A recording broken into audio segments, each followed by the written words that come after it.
Stop au génocide des Ouïghours, c'est ce qu'on pouvait lire sur les pancartes aux abords de l'ambassade de Chine cet après-midi à Paris.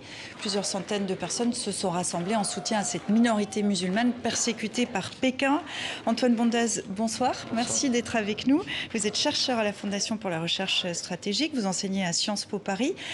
Jusqu'ici, on peut le dire, c'était l'indifférence générale pour cette question des Ouïghours. Pourquoi on en parle maintenant? Pourquoi cette question est au cœur de l'actualité? L'indifférence, malgré les condamnations des diplomaties, que ce soit européennes ou américaines, depuis 2017 et la multiplication des articles également depuis 2017. Je pense que la pandémie de la Covid-19 a braqué les projecteurs sur la Chine et la Chine désormais est de plus en plus l'objet de documentaires, de reportages et que l'indifférence générale pendant des années sur ce qui se passait en Chine n'est plus de mise aujourd'hui. Et puis, il faut le dire, la révélation et les révélations dans les médias, notamment de ces stérilisations forcées, de ces contrôles des naissances, qui font que le terme de génocide désormais pourrait être utilisé, puisque l'article 2, alinéa D de la Convention sur le génocide de 1948 inclut comme critère le contrôle des naissances. Donc c'est un génocide pour vous, selon ces critères-là. Si les révélations, notamment d'Adrian Zenz, d'une baisse de la natalité dans des préfectures à forte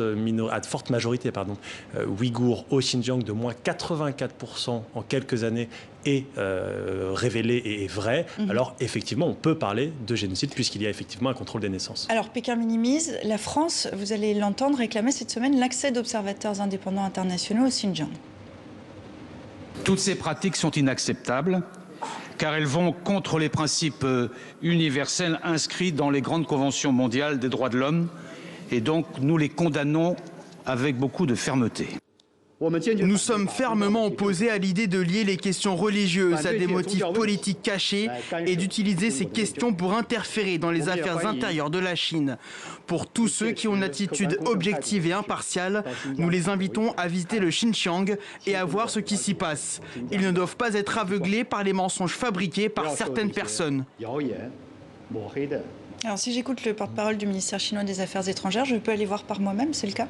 Alors ce n'est pas le cas puisqu'aujourd'hui les journalistes sont étroitement contrôlés lorsqu'ils ont le droit, puisqu'il faut demander une autorisation de visiter le Xinjiang, tout comme les diplomates qui sont amenés, mais dans des cadres de tours organisés par les autorités chinoises. Le principal problème aujourd'hui sur le Xinjiang, c'est justement qu'on manque d'informations, puisque la Chine a parfaitement contrôlé le flux d'informations sur le Xinjiang, ce qui explique notamment les critiques des diplomaties et des chancelleries étrangères, mais aussi de la classe politique. Et on l'a vu ces derniers mois, la classe politique française, une partie de la classe politique française s'en émeut et demande des explications. Alors il y a la France, mais il y a une réaction même à l'international. On a tous vu cette interview de la BBC avec un représentant de la Chine très embarrassé face à ces images qui ont tourné. On voit des Ouïghours agenouillés, etc.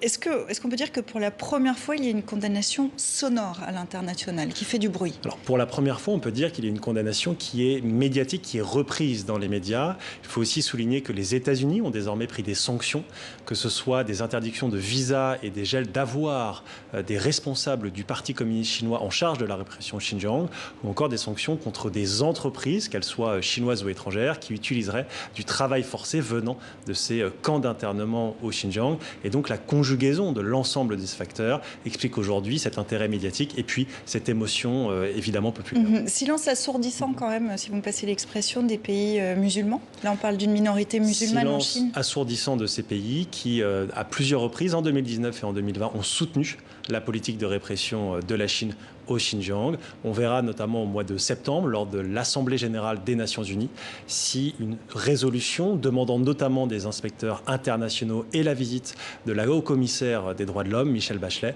sera adoptée à l'Assemblée générale et surtout si la Chine l'acceptera. Ça, on en est encore extrêmement loin.